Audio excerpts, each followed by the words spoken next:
Great, thank you. Welcome, everyone. Thank you all for coming. So my name is Laurel Semley. I'm the director of the African and African Diaspora Studies program at Boston College, and I'm a professor of history. African and African Diaspora Studies is co-sponsoring the States of Becoming exhibit. And so it's been a pleasure seeing the events and the engagement with the artwork and the artists who are featured. And so today it's an honor to be able to introduce to you today Nemata Blyden, Professor Blyden, who is the Armstead Robinson Professor of 19th Century African American History in the African American and African Studies Department at the University of Virginia, which she just joined a couple of years ago from George Washington University. She specializes in African American, African diaspora, and African history. And her major book publications really are evidence of her expertise, her wide-ranging expertise. They are African Americans and Africa, A New History, which she published in 2019, and then West Indians in West Africa, 1808 to 1880, the Diaspora, which she published in 2000. When we were thinking of someone to speak to the themes of the States of Becoming exhibit, in terms of mobility of the global Black diaspora, I immediately thought of Dr. Blyden. We've known each other actually since the very first year of my PhD program, and we don't have to talk about how long ago that was. Amazingly, we are both still 30 years old. I don't know how that happened. But what I've always appreciated about her work is her complex treatment of the many changing relationships that Black people have had with one another, as well as with the African continent. So in her work, the African continent is never distant, mythical, or forgotten as a homeland. She shows how Black people have returned to the African continent, how they've been part of the colonization process, they've dreamed of return, they've refused the idea of return. Still others have recognized the African continent as a symbol with a variety of meanings. So on one hand, Professor Blyden has written about this surprising story of the return of people from the diaspora to the continent, but of course the global Black diaspora has moved in multiple directions across time. So today, she's speaking to us about African immigrants to the United States after the Civil War, so from 1890 to 1950. So her talk reminds us of the mobility of Africans beyond the transatlantic slave trade and also the different ways that we can conceptualize that movement. So given where we sit today on the eve of this election, I can't think of a more fitting topic than the complex and unexpected story of African immigration and the way it has shaped the history of the United States. So please join me in welcoming Professor Blyden. Thank you. Thanks, Dr. Semley. Thanks, Laurel. Yeah, we have known each other a long time, but yeah, we are still 30. So thank you all for coming. Thank you, Rachel, in particular, for all the back and forth and the instructions and directions, and for all your hard work on this. So I have lots and lots of slides. I'm not going to read anything. It's not going to be a formal talk, but I took out my most inflammatory slide, Laurel, on the eve of the election. I did have one in there, but I took it out. I thought, we're all on edge already, so no need for that. So, what's going on? Why are my slides not moving? Okay, let's see. Okay, here we go. So, I don't know why my slides are not moving. Oh, they should be moving. Okay, so this is where I begin with a quote by a sociologist, Roy Bryce Laporte, who in 1972 wrote, "Consider the fact that no place has really been given to Black immigrants, and precious little to Blacks in that interpretation of American history, which describes successive waves of immigrants entering this country in search of new opportunities and contributing by their presence and participation to its cultural richness, its political complexity, its material technological advance." And a little bit into my presentations, I might stop as I begin to talk about one African immigrant, about how I came to this. Well, it's a project, but it's a project that just never seems to want to go anywhere beyond an article here, a talk here. I started this project long before I wrote my second book, but it came out of a conversation I had with my mother, and I'll tell you that story in a little bit. So just a little bit, and I'm just going to go quickly over this because I really want to focus on the late 19th, early 20th century period that Laurel spoke to. But just some data on recent African immigrants. I think now most Americans kind of know, oh, we have a lot of African immigrants in this country. That was not always the case. I first taught my class, Africans in America, a class on African immigrants, when I was at George Washington in 2011. And I remember then students coming to the class saying, oh my God, we didn't realize there were so many African immigrants in this country, right? So yeah, just some statistics, some, maps. I love visuals. And this quote here from the Pew Research organization that between 1980 and 2019, the nation's Black population as a whole grew by 20 million, with the Black foreign-born population accounting for 19% of this growth. In future years, the Black immigrant population will account for roughly a third of the US Black population growth through 2016. And this is according to Pew Research.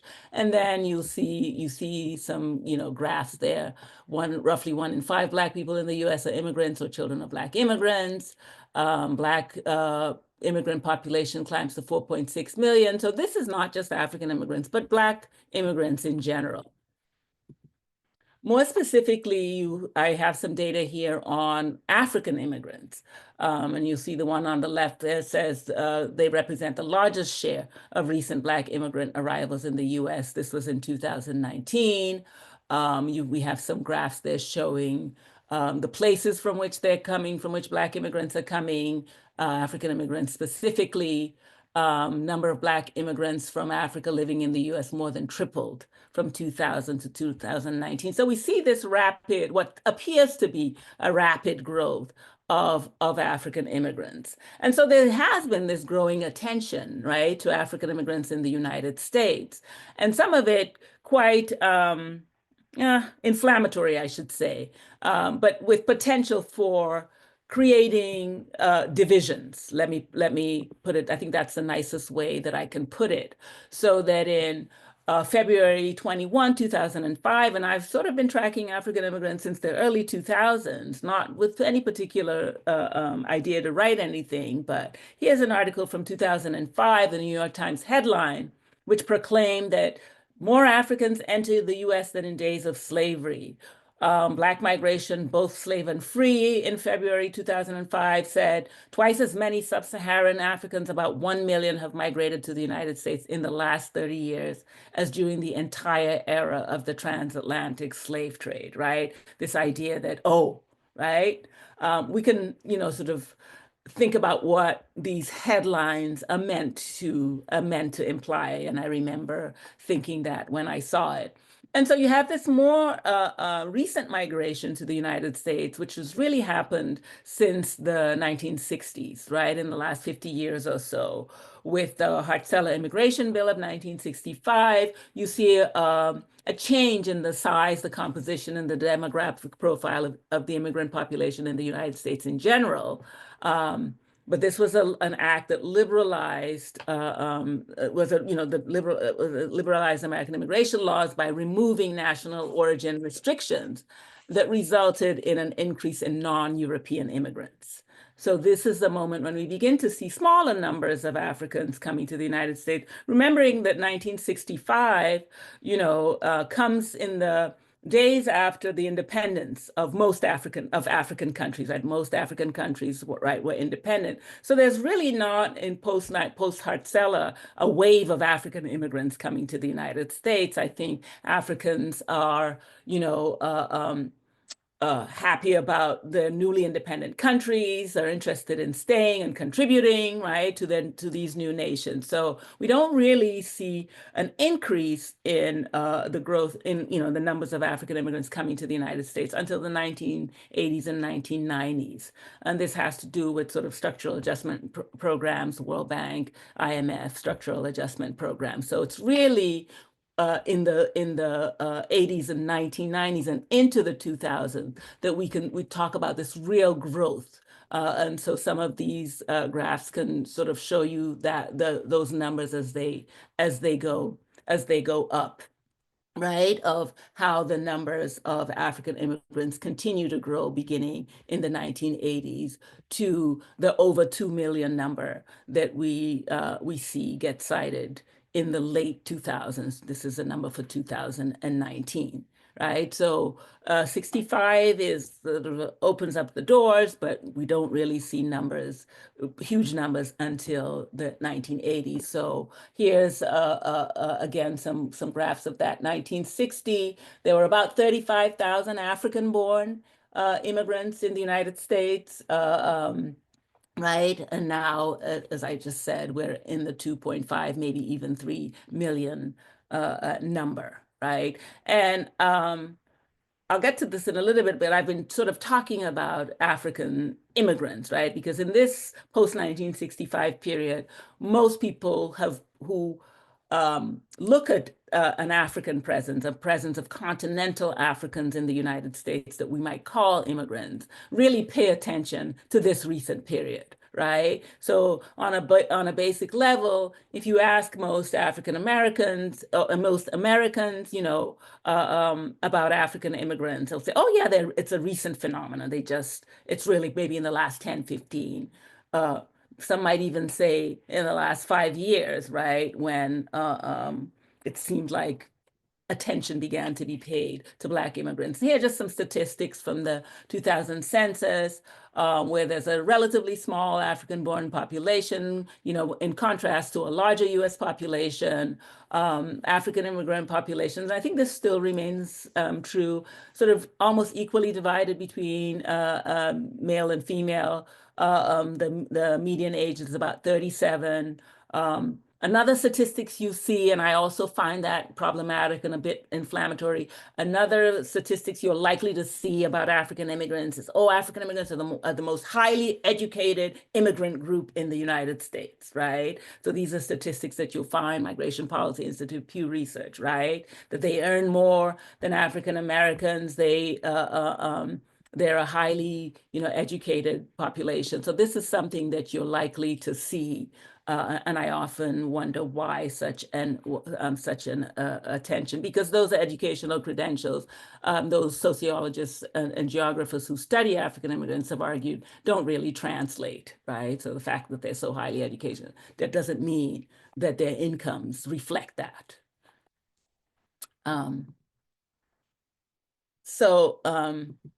There's a longer history of Africans in America, and that's the story that interested me when I began to study African immigrants. Africans have been coming to this country voluntarily. Let me put it that way, as distinct from those Africans who, of course, enslaved as a result of the transatlantic slave trade and slavery. Beginning in the late 19th and early 20th century. They came as students, they came as visitors. So we have loads of stories. And if I have time, and I put my timer on, I have lots and lots of images of that. I've been talking probably for about 10 minutes now, so let me set my time. I don't want to go over my time, right? And so I have some examples of some of these people that I will talk about. But before I get to these two relatively famous, or three or more relatively famous Africans, I want to talk about this man by the name of George Robbins. So it was Mr. Robbins that was my entry point into a study of African immigrants that led me to engage with that quote by Bryce Laporte, right, of this invisibility of African immigrants. About maybe 20 years now ago, I was chatting with my mother, my sisters and I were chatting with my mother at her kitchen table. And my mother, as context, was born in Massachusetts. She's African American. And we were chatting, and I don't know what we were talking about, but at some point she said, well, you all know Aunt Margaret's father was African. And she went on with the conversation, and we halted, and we said, no, you have to stop, because Aunt Margaret was my mother's best friend. They grew up together in Worcester, Massachusetts. She was an African American woman we had known all of our lives. And she says, yeah. And we said, well, tell us about Mr. Robbins. And she says, well, when you're a teenager, you're not interested in your friend's parents. She said, but I do remember he had the most beautiful garden. He grew the most beautiful roses. He had chickens in his backyard, she said, and he had a really thick accent. So this intrigued me, because we had known this family. We knew Aunt Margaret's mother, Grandma Robbins. She was an old African American lady we used to visit when we were children. And so I went on to then interview Aunt Margaret, who shared with me these photographs of her father. And her father is the man in this picture with these two men on the left with the sort of striped outfit. And these were some pictures of the village from which Mr. Robbins had come from and it turned out in Sierra Leone, which really intrigued us because our father was born in Sierra Leone. So all these years we had known this family and did not know this. My mother may have, but didn't. So I started doing research on Mr. Robbins, talked to Aunt Margaret, and I'll talk a little bit about that. And here is what I found. This is the ship that brought Mr. Robbins to America. Now, when we tell the immigrant story, the American immigrant story, right? It's Ellis Island, right? The immigrants coming on ships, the waves, the enclaves, right? The settlement of immigrants in cities. Mr. Robbins came into Boston, I believe, his port of arrival. In 1910, he was 22, as far as we know. His ethnic this comes from the ship's manifest. He's Black. His ethnic background, African Black. He had come through England. And made his way to the United States. This is some other documentation that I have for Mr. Robbins as well, his draft registration and a registration card that sort of tells us a little bit about his life here in the United States. This is Mr. Robbins in the census record. By 1920, he's here already 10 years, with some discrepancy as we know from the census. But by 1910, he's living as a boarder in the home of, I believe, an African-American woman. And then you can see the members of the household there for the 1920 census. By 1930, he's married. He's married the woman I knew as Grandma Robbins, Louise. She was from North Carolina, I believe. Mrs. Robbins was North Carolina. He had made his home by then in Worcester, Massachusetts, and had these children. One of whom, as you can see, was Aunt Margaret, who was at that time 3 in the 1930 census, right? So, I was intrigued by this. And this is just the region from Sierra Leone where Mr. Robbins came from, a town called Macomb in Sierra Leone. And so my sister and I interviewed Aunt Margaret. I'll come back to this in a little bit. And these are just some images of Mr. Robbins now in the United States, there with his family, his American wife. He's a Black man. He's an American, right? As far as most people are concerned, right? He's an African American. But when we interviewed Aunt Margaret, we got a completely different story. And what we got was a quintessential immigrant story, right? That you will not find in American immigration history books, because American immigration history has, in a sense, refused, right, to acknowledge Blacks as immigrants in the way that, as Roy Bryce Laporte says, until more recently, right? So if you read anything about the main textbook in American immigration history, maybe its most recent edition might have a chapter on Caribbean immigrants, but there's no reference to Africans as immigrants, right? Most of the work on African immigrants is now being done by geographers or sociologists. And even when historians do pay some attention to African immigrants, they look at immigrants post 1965. So it's almost as if we can't think about immigration outside of the way in which we've been taught to think about it, of these waves, the large numbers, the settlements. What do you do with an individual who comes, like Mr. Robbins does, and settles, right, and experiences life as an immigrant, right? So these are just some quotes from let's see if I can make this work. Oh, there we go. We don't know, but what we do remember was very interesting to us, because Africa at the time we were small children was the dark continent.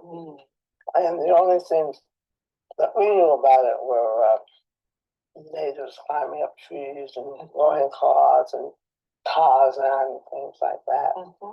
So we would ask my father things like, did you do things like that? And he said, no. And he didn't talk a lot, but bit by bit we get some things out of him. We said, what did you do? He said, well, he went fishing. He remembered doing that. And he remembered there were a lot of trees. He lived in the country. Yes. And he lived with his sister. He didn't remember his parents. When did he travel how did he come to the United States? He came to the United States. Well, I think he must have been about 15 or 16 years or so. And they were going to send him over here to Virginia to go to school, to continue his education, but somehow that didn't work out. And he ended up in Massachusetts for some reason. And we never could get that story straight. He worked on a farm out in Clinton, Mass, with a family called the Robbins family. And we thought that is where the name came from. Robbins. They christened him Robbins. But no, I don't think so. And looking through some later writings and a couple of things I came across, there was a Robbins family in Sierra Leone that he apparently worked for. I see. And I believe he took his name, George Robbins, then. And finding some correspondence too. One of the letters, one of the women, missionary women, writing to another, had said that she was very happy to see that George took on the name George Robbins instead of Foray. Foray was his name. I'll stop there, but just to give you a flavor, right, of this man's story, and here's some of the other things that she talked about. The last thing she said there was that his name had been Foray, which was his original name before it got changed to Robbins. This was a name that he gave one of his sons as a middle name. But then she told us stories about his experience of being a Black person also in the United States, right? How he had to adjust as an immigrant to race when he came here. And again, early 20th century, it's Massachusetts, it's not the South, but there's the certain amount of segregation even there. So they lived in a Black neighborhood. So she told us this very poignant story, for example, about one day they had a swing set in their backyard. The children in the neighborhood wanted to come visit, and play on the swing set. And Mr. Robbins worked at night. And so the mother said, no, he can't, they can't come. And so the children, she said, started shouting, you're an African, you're an African, you're an African. And she said, this was the first time I realized that we were different. So they asked their mother, this, and she says, yes, he is. But as you can see that quote there, she says, but my mother would always tell us, if anyone asked about your father, he's a naturalized citizen, right? To prove that he belonged, right? That he was legal. And so this is really the story that got me interested in finding out more. I thought if there was a Mr. Robbins, there had to be other Africans who came to this country. And so I started doing research and found many individuals like Mr. Robbins, men and women, some more famous than others, who have not been constructed, even though we know a lot about them. These were people we'd read about, I'd heard about for many years, but these are people who had never been constructed as immigrants, as African immigrants, right? This is one such person, this man called Orishatuke Faduma, who came, he actually came to study to be a missionary. He was going to go back home to be a missionary in his native West Africa. He was from Sierra Leone. Came and studied at the Yale Divinity School in 1890, where he completed his degree in 1894. And instead of going back to Africa to be a missionary, he actually went down south to sort of serve as a missionary to the newly emancipated Black American population, you know, at the end of the post-Reconstruction era.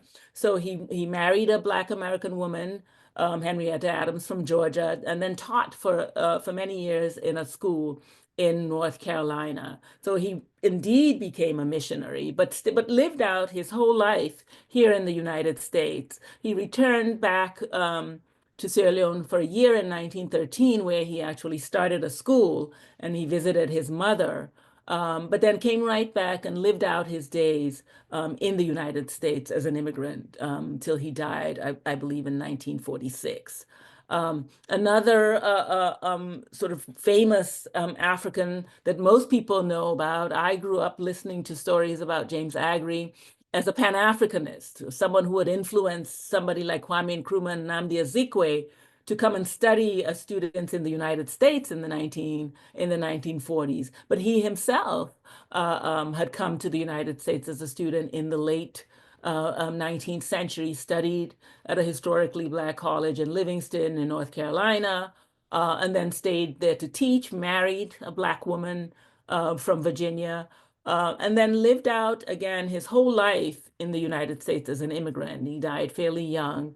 And he and his wife raised 4 children. So the Aggrey name right now is more synonymous with North Carolina than it is in Ghana. There's a statue to James Aggrey down in Salisbury, North Carolina. His children, his wife herself was a name in her own right. She was an educator down in North Carolina, Rosebud Aggrey, and he raised 4 children. One of them became an ambassador and represented the United States, Orison, who had been an infant when his father died. And James Aggrey again lived out his life here. He went back to Ghana briefly to open up a school, the famous Achimota School in Ghana, but came back and lived here until he died, as I said, as a relatively young man. But again, nowhere in the literature did I ever find reference to James Aggrey and the many things that have been written about him, and there's quite a bit that's been written about him, that referred to him in any way as an immigrant. And, which, gives me this, it makes me ask this question about, well, how do we define, right, immigration? How do we define who an immigrant is? And there were others like James Aggrey and Orishatuke Faduma, Austin Dafora Horton, Asadata Dafora, he's known as, was came to the United States early 20th century in 1929, was to study. I believe he came to study anthropology. Instead, he started a dance company, one of the first Black dance companies in the United States, and references people have written about his importance to dance, to the history of dance in this country, but again, not constructed as somebody who we would think of as an immigrant, but contributed a lot. So I talk a lot about the contributions that African immigrants make to this country, and his papers at the Schomburg, and throughout the 1930s and 40s, he was putting on plays, dance repertoires, and was performing all over the country in big halls, Carnegie Hall, but also in small venues. I found when I was going through his papers some documents where he was down in Texas performing for, I think it was like a hunting club or something like that. So he was, performing in these various venues. And I talk about these people as people who are trying to translate, right, Africa to Americans. And Assata Dafora in particular is interesting to look at as an African immigrant who attempts to do that kind of translation. Prince Modupe, this fellow here who's referred to as Prince Modupe, who I believe also was from the Sierra Leone area, although in his autobiography, he refers to himself as a royal African, somebody who was actually born in Guinea. But, Sierra Leone and Guinea are right there. So he was probably born somewhere on the border of Sierra Leone and Guinea. But he made his way to Hollywood and was in the movies. I believe he came also in the 1920s.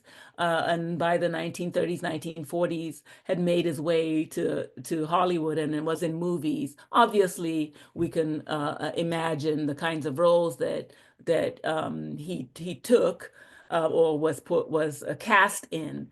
But he too lived out his life here in the United States until he died, I believe, in the early 1960s. And so I think the next couple of slides mainly are going to sort of show you that even though most Americans probably didn't think about Africans during this late 19th and early 20th century as immigrants or at all, the African American press did. And so a lot of the information that I was able to find about some of these Africans who lived as immigrants in this country came from the African American press. Here's an article there, the one on the right there, about Assata Dafora in, I think that's the Chicago Defender, right? Comes into primitive African culture comes into everyday life in the heart of San Francisco as Prince Modupe Paris, Nigerian baritone, purifies his outdoor boudoir on the balcony of the St. Francis Hotel, right? So you have these, really interesting articles about these Africans. Let me skip Mr. Robbins now. And this was a letter that Aunt Margaret was referring to from a missionary. In the end, we discovered that Mr. Robbins had been brought here by American missionaries. He had been sponsored by American missionaries, and this is a letter that one of the missionaries was writing to George Robbins, expressing her hope that he had continued to be a devout Christian, which apparently until he died he was, according to his daughter.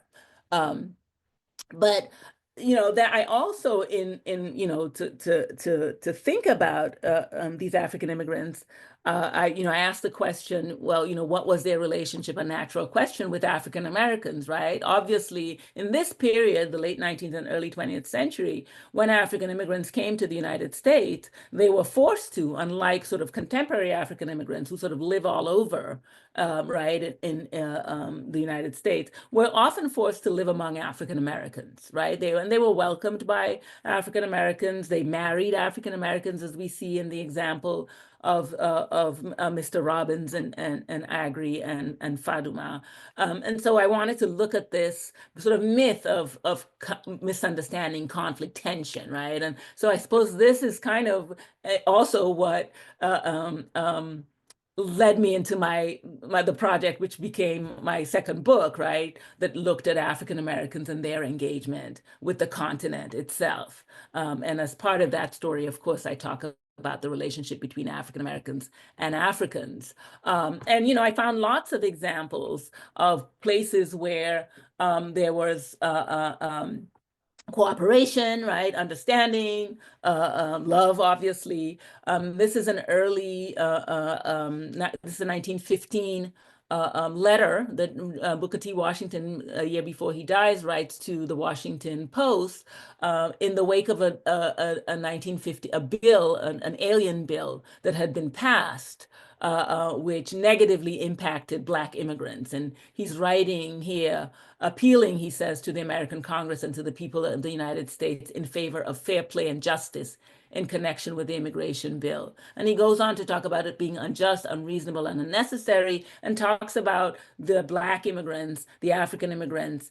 as, you know, hardworking, had a right to be here in the United States. So as early as the 20th century, early 20th century, you begin to see these kinds of legislation in some ways targeted. And so from the 19th century onward, we can talk about African-American interest in Africa and in developing relationship with Africa, lots of joint initiatives between African-Americans and Africans. Orishatu Faduma was engaged in one of the Back to Africa movements from in the early 19th century, early 20th century, with African-Americans who were interested in return, so-called return, right? And then, of course, the press, which I've just talked about, with these many news articles about Africans in Black American newspapers, from the mundane to the, you know, to the sensational. So here is a news article about James Agri, who was tapped as the only Black representative to go on a mission by the Phelps Stokes Foundation to assess education in colonial Africa. And James Agri accompanied this commission. It was a commission of 3, visiting countries across the continent. He went back home to his native Ghana. He visited Sierra Leone. He visited East Africa. He visited South Africa as well. And here is an article from the Chicago Defender, 1925, about that. Here is an article about a visit by a prominent female educator. And I have to say, I haven't talked much about women because female immigrants are much harder to trace in the records, because when they do stay, they're likely to marry. And I think I found 2 women, but I couldn't find much more than their names mentioned, I think, or just reference to them as Africans who had married African-American men. So it's harder to trace women than it is. But Mrs. Casely Hayford and her niece, Kathleen Eastman had been a student in the United States. She came to study in the United States, and she actually married another African from the south of the continent and went back to his homeland with him. But Mrs. Casely Hayford visited the United States in the early 20s and did these talks across the United States to raise funds. She was going to open up a girls' school in Sierra Leone. She was from Sierra Leone. And so here's an article about that. And there were speakers, Mrs. Casely Hayford and her niece, along with James Agri, to tell of what the Africans themselves and their friends feel to be Africa's greatest needs, right? This idea is that they were translators, right? And here we go again. Students go into South to discuss race problems. No Native Africans cast in New York, Basamuna. So again, everyday articles about what Africans were doing in the United States. Here is an article from 1958 about young African women, Ella Kobler Gulama, who became a very prominent paramount chief in Sierra Leone, visited, I think, studied in the United States. And here is an article about them visiting Fayetteville State Teachers College. This is an article from the Afro-American newspaper. An article here about a very famous musician, Jay Balanta, who was from Sierra Leone. In Sierra Leone today, there's a music school named after Balanta, but Mr. Balanta studied in the United States and lived here for quite a number of years before returning to Sierra Leone. And so these are the places where I'm able to find these little nuggets about Africans who come to the United States and stay here. Some stay for a long periods of time and return. Others return. Others stay permanently. Okay, that's my timer coming up. So I'm in just good time to finish off with just these images. Here is an image with Paul Robeson, who I'm always in tears when almost in tears when I ask my students, do they know who Paul Robeson is? And they don't know who he is. But here's a picture of Paul Robeson with a group of African students. This was an African student who came and was a boxer, right? And so what these articles are able to help me do is to locate some of the names of some of these people, and then I try to sort of track them to see if I can in fact find them, right? So this is, the historical African immigrant population. I started with the new African immigrant population, which is a population that most people sort of know about. But in looking at the story of African immigration, I asked this question about what does it mean, right? For thinking about what it means to be African American, right? For how we now define African American. And this is a quote I like to share with my students from the immigration scholar George Sanchez, who says, on the most basic level, when Black people are observed on American streets, almost all Americans, even when they possess racist views, assume who they're encountering are indeed United States citizens. This quote is from the 1990s. And I want to end by saying, and I don't want to end on a pessimistic note, but I do want to end by saying that I think that this may no longer be true, right? Given what has happened in the last, 8 years, I would argue that perhaps most Americans, even when they, assume that when they see a Black person on the streets, assume that they're foreign rather than United States citizens. So I'll end there.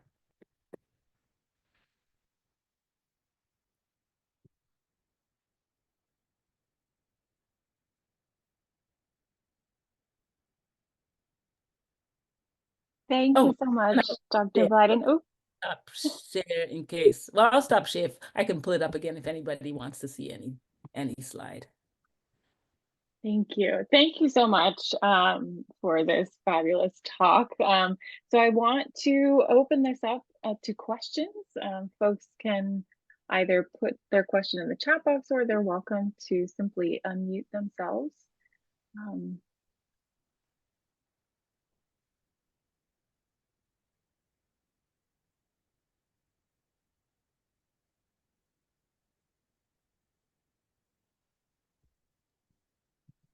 Should I ask a question just to get things started?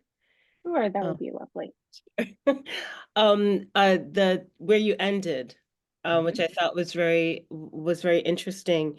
When I saw that quote, my first reaction was like, oh, well, that's not true, right?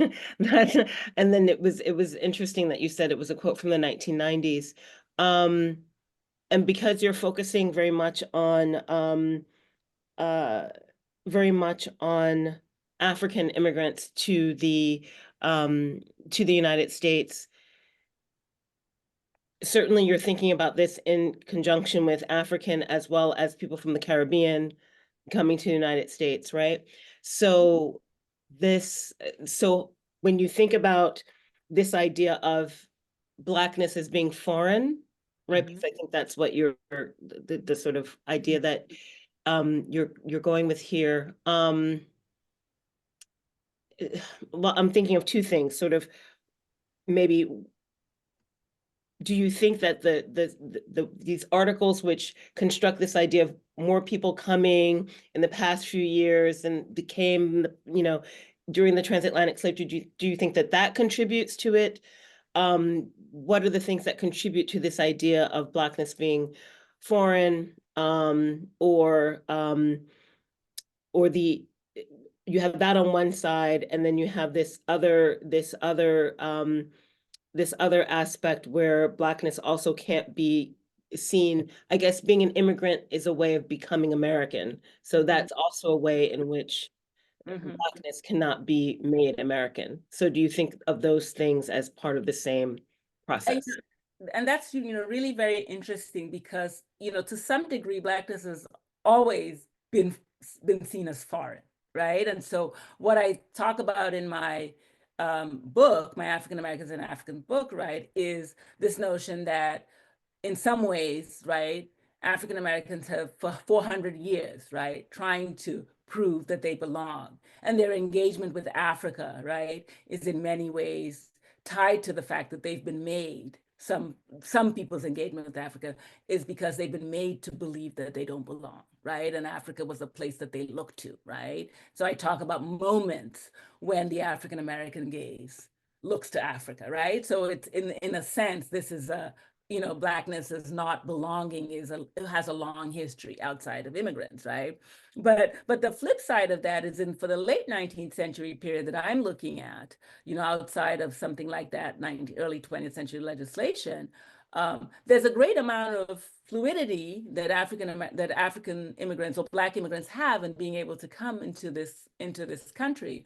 So there's a wonderful quote in a book by May, who's an American immigration historian, where she just one sentence really about African immigrants. But in the wake of the Civil War and Blacks, when African Americans gained citizenship in this country, right, there are discussions in part of the 1875, in the 1875 discussion about, immigration. And there's a discussion about, well, what does this mean for, immigrants of African descent being able to come into the country. And there's a quote by a senator or a judge or something who says, oh, we don't have to worry. We shouldn't, in the nod to our new citizens, these are new Black citizens, we're not going to restrict African descendant immigrants from coming into the United States. And he says something like, they're not going to come in large numbers anyway because they're under colonialism, right? Which is true. Africans are not coming in droves to the United States in the 19th century. So they're not as worried about African or Black immigrants as they are about Chinese immigrants, right? Or Eastern European immigrants. And because of that, right, there's quite a bit of movement of Africans from the continent into the United States. For one thing, they're coming as colonial subjects, right? So they're being counted, right, as British subjects or French subjects, right? And so that's an interesting part of it. Now, once they get here, right, it's a different thing. Once they get here, they get lumped into the Negro category, right? So Mr. Robbins is a Negro, all right? No one really cares about his adjustment process as an immigrant. No one cares about his distinctiveness, right, from the larger Black population. He's just a Negro. So it's this really interesting, I think thing. And so I think, but we're back, I think, at this, I think we're back at this idea of Blackness as foreignness in a stronger way than maybe, when people were not paying as much attention, right, to immigrants. You could argue they could be subsumed under the category of Black Americans and nobody wondered, right? I don't know if that answers your question.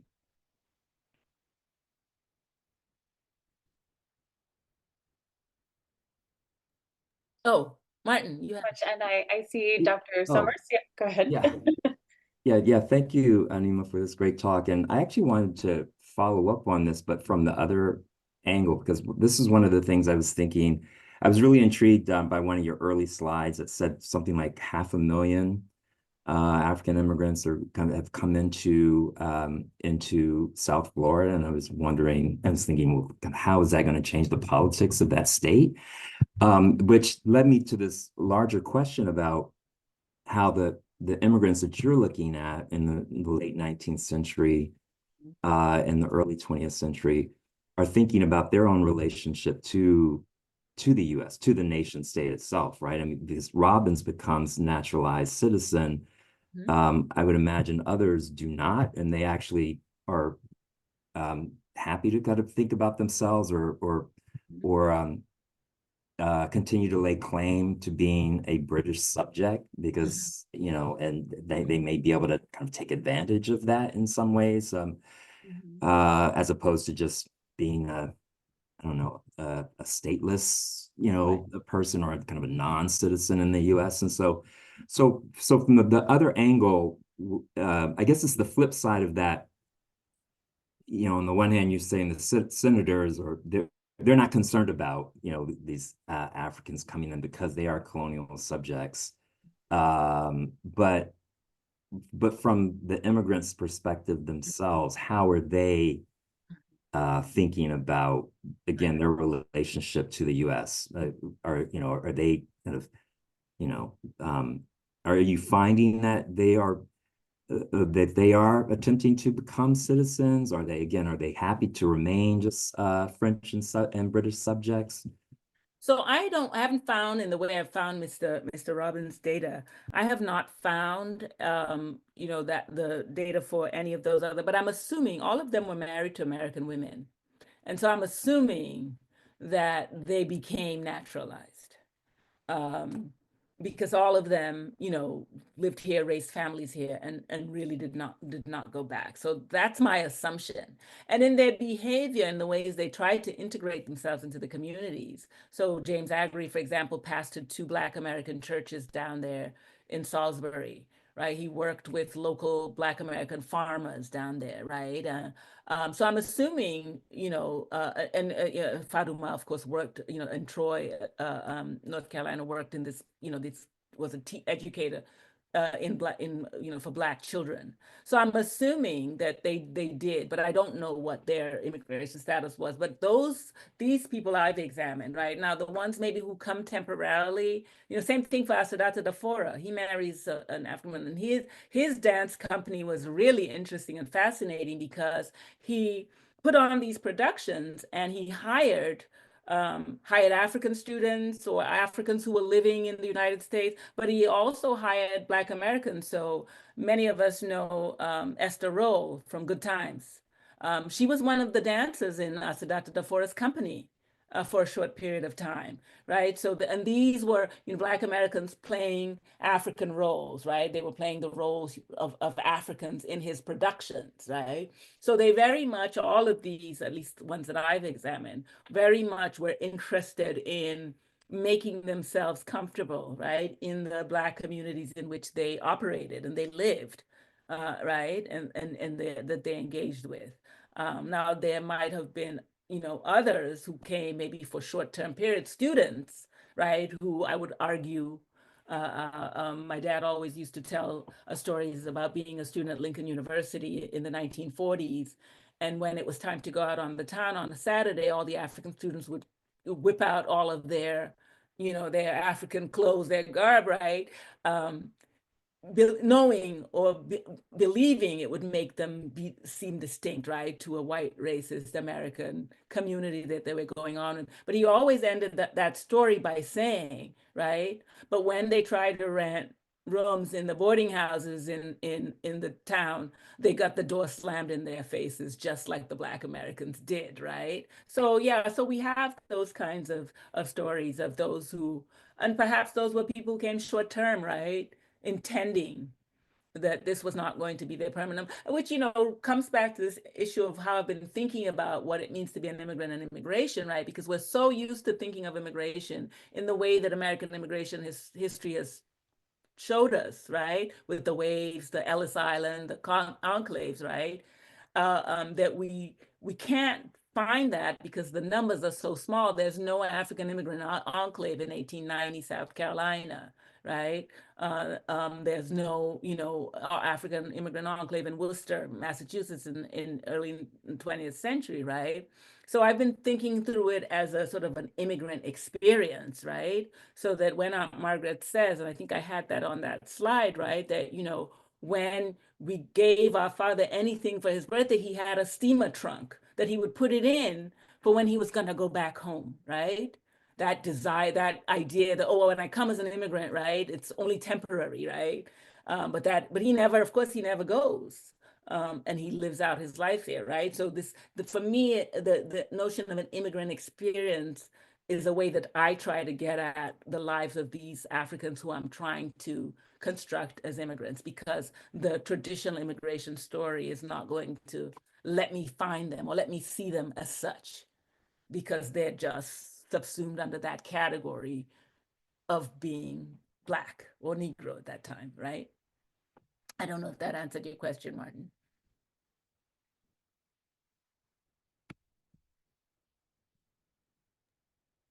So again, I want to open it up to anyone if they have questions or want to contribute to the conversation or join in. Please feel free to. Mr. Mangan, asked a question. Timothy has asked a question of whether Mr. Robbins was connected to the Robbins who helped found the Free Black Settlement, Sandy Ground in Staten Island. And as far as I know, no. But yeah, I don't think so. But when was this? I'm not sure.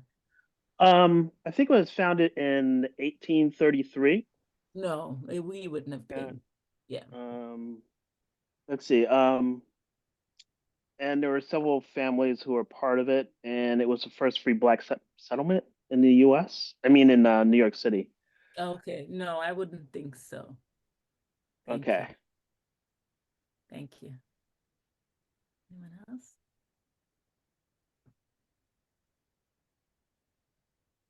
Well, if we don't have any additional questions, oh, I do see one. I have one question. Thank you, Professor Blyden, for that awesome talk. I'm currently a lab coordinator and for a psych department at BC, and one of the studies that we're looking to launch, hopefully before Thanksgiving, is looking at the model minority myth and how it manifests itself within the African diaspora, specifically Afro-Caribbean immigrants, African immigrants, and African Americans. And so your talk was honestly scarily, like it came at a point that was like, okay, I'm doing research on this outside of both a Zoom call and, outside of work, and here you are giving this talk right now. And so my question for you has to do with your research methods and like, where did you find these resources? Where did you find these statistics and newspaper clippings? How did you begin conducting these interviews? And what challenges did you face in gathering this supporting evidence?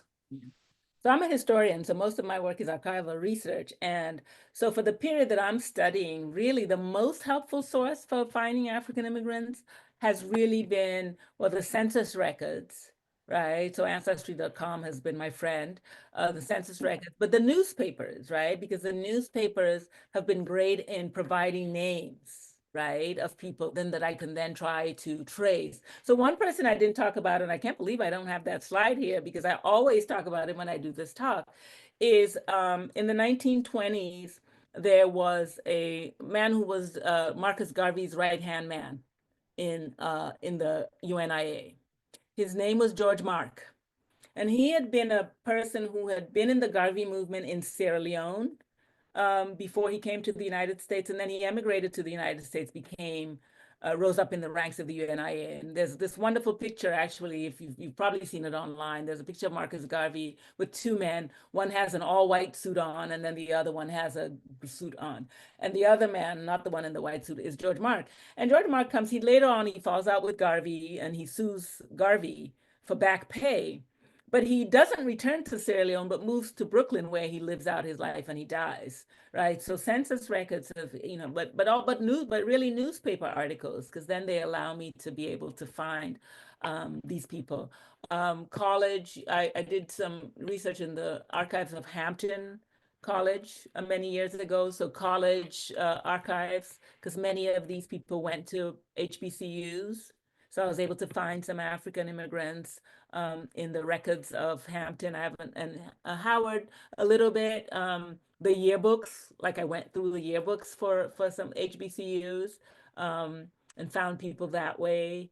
As I said, women are a lot harder to find, but I'm persevering. If I ever get to finish this project, yeah. So those are the kind, the research I do, because I do that period.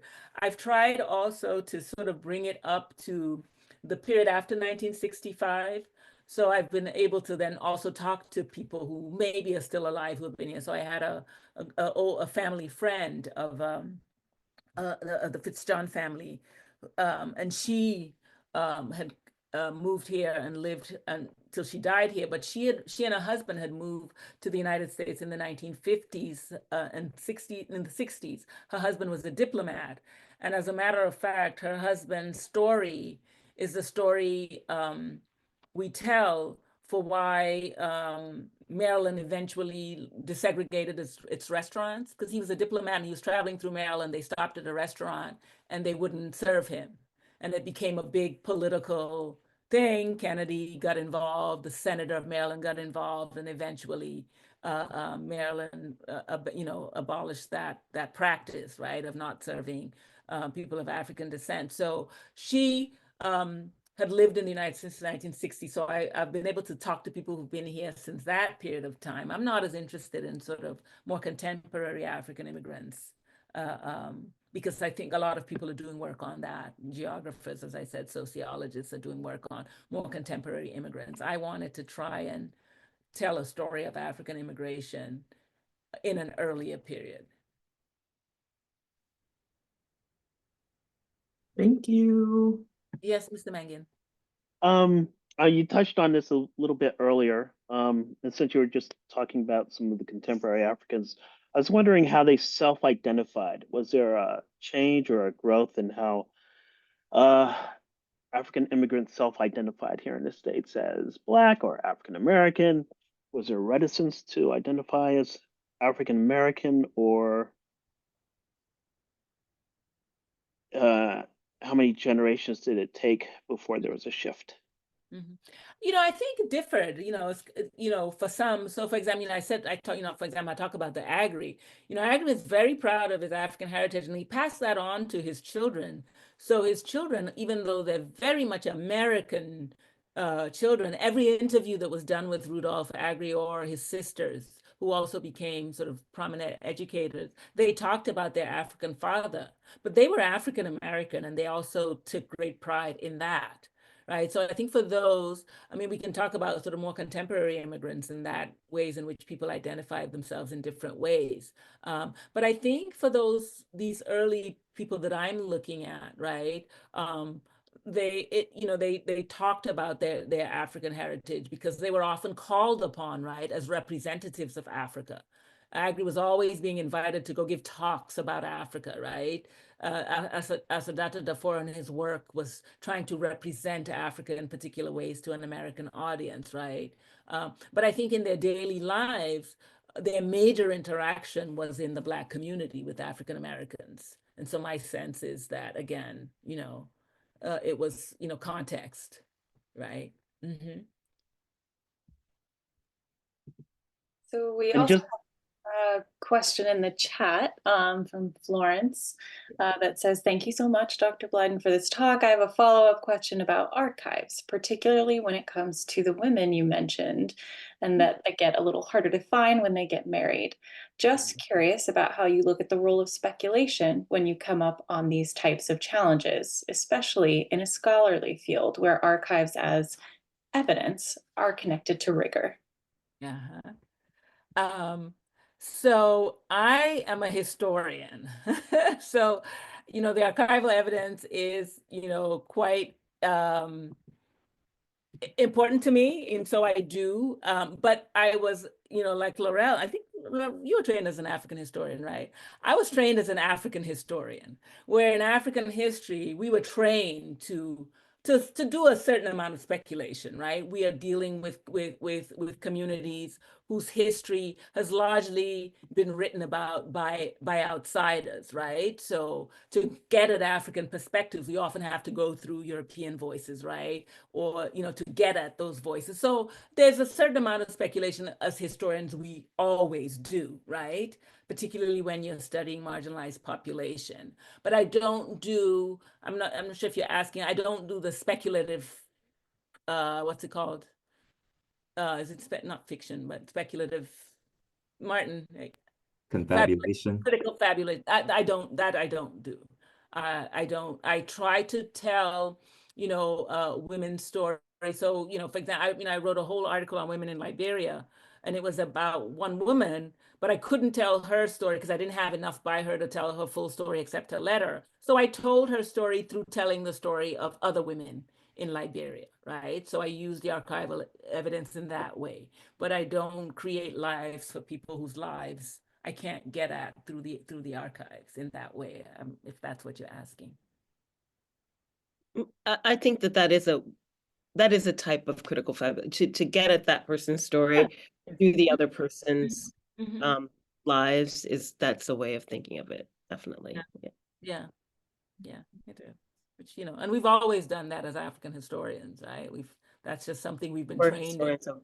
We didn't call it that, right? We call I don't know what we called it. There was another name for it maybe, but we didn't call it that. So I guess I do it then, but don't call it that. Thank you. That was really helpful. Well, unless there are any last questions, comments, I want to say on behalf of the McMullen Museum thank you so much for joining us this evening and sharing your time and your scholarship with us. We are most grateful. And we look forward to hosting you again and hope to be in touch. Thank you. Thank you all for coming on this Monday evening. Thank you. Thank you. Thank you. So good to see you. You too, Laurel. Yeah. Thank you. Thank you. Thank you.